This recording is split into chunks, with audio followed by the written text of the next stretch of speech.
The America of the 21st century is perhaps one of the most advanced and complex societies ever known to man.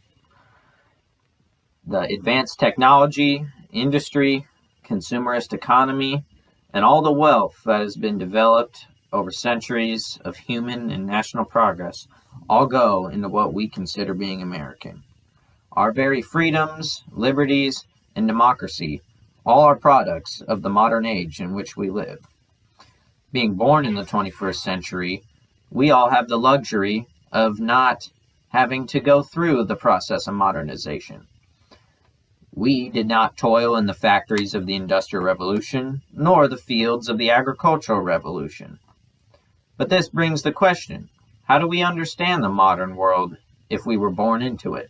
Well, we do this through historical understanding and the historical narratives that we teach our children. But how did this education start? In the end of the 19th century and going into the beginning of the 20th century, the middle class had developed just enough wealth for the public funding of education for the majority of American children.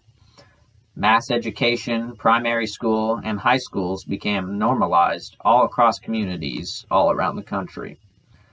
This led to the growth of the United States history class, in which students would be taught about the history of our nation. This led to a historical narrative of progress and democracy in the United States throughout the classes.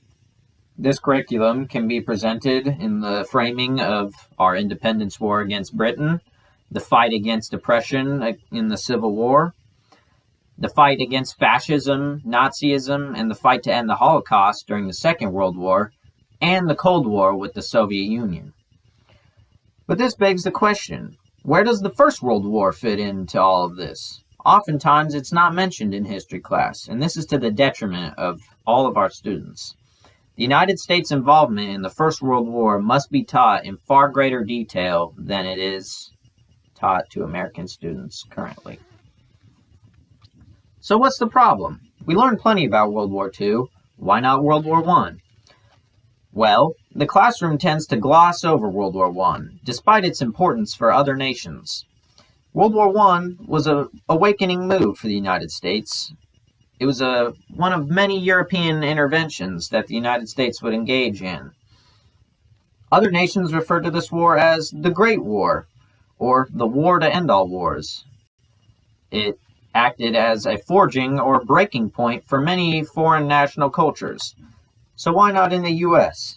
Well, in the United States, according to Greenwald from the Smithsonian, in the more nationalistic United States history curriculum, the United States is the defender of global order and democracy.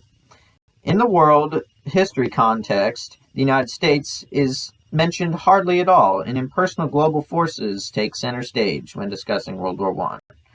So is world history something that happens over there, like we are taught, or something that happens right here, too? Well, World War I is far important.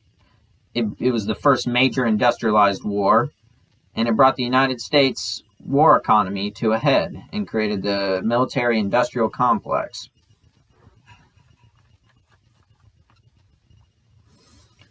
So why do we not teach this war very often? Well, some would argue that our intervention in World War I was perhaps unjustified. The claimed reason was the sinking of the ocean liner Lusitania by German submarines in 1915. This cruise liner had American citizens on it, but what they don't want you to know is that it was also ferrying weapons to Germany and the Central Powers' enemies. Despite the United States' neutrality in World War I, we supplied a hefty amount of weapons to foreign enemies and allies alike.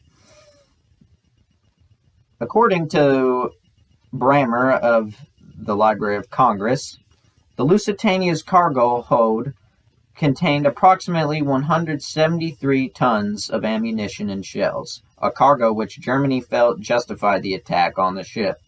Germany made it clear that they were waging a submarine war in response to British naval blockade. The Imperial German Embassy published articles in the United States newspapers warning passengers who traveled on the ocean liners that they did so at their own risk. These warnings were not taken seriously. These warnings were not taken seriously because the U.S. government wanted to claim that the United States was neutral. World War I came at the head of a new wave of global imperialism in which Africa, Asia, and much of the Pacific were imperialized by American and foreign European powers. The United States was not independent of this, and our annexations of Puerto Rico, Hawaii, the Philippines, and half of Samoa, in which instigated the Samoan Crisis of 1887, which almost led to war with Germany. These tensions developed on the sidelines but were often ignored or swept away by the government. United States xenophobia against German immigrants also contributed to the justification to go to war with Germany. The United States also had investment in the Allies winning World War I because the majority of war loans were given to the Allies. Wall Street forecasted that if the Allies were to lose the First World War, American banks likely would have suffered. These reasons all played into why the decision of intervention in the First World War was made by Woodrow Wilson and Congress. Another reason why World War I should be taught more in United States history class was because of the abysmal outcome. Many argue that the United States intervention in World War I actually failed due to the botched peace conference and the terribly harsh Treaty of Versailles. The Treaty of Versailles brutally stripped the Germans of their power and unjustly punished many nations despite often equal violence and brutality in war. The United States did not have as significant a seat at the peace conference as Woodrow Wilson would have liked. Oftentimes, the United States only acted as a meat grinder and only acted to shed lives. Trench warfare in World War I was often very brutal, and the United States did not have such a changing effect in the war that Woodrow Wilson hoped.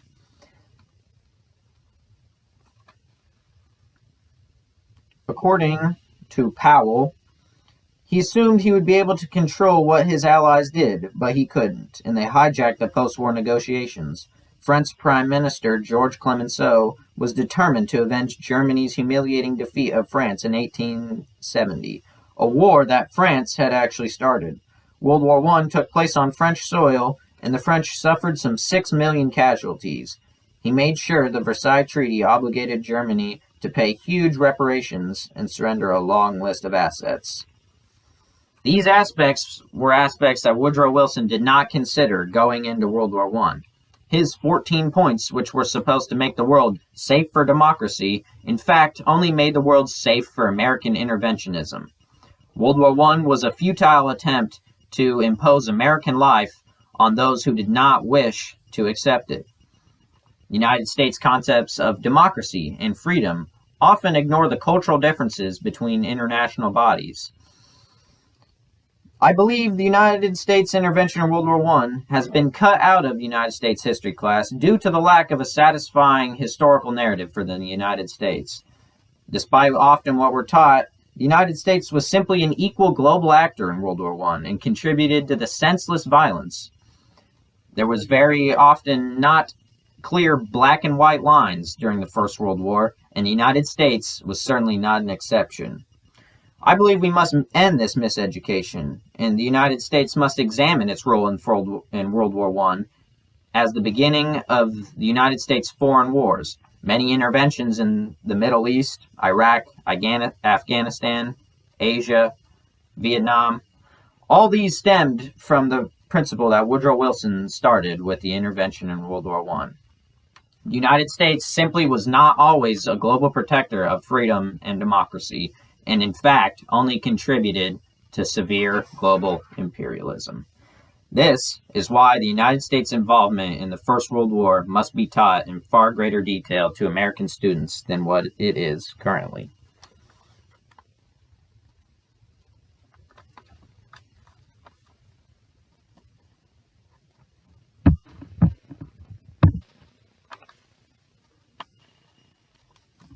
Thank you.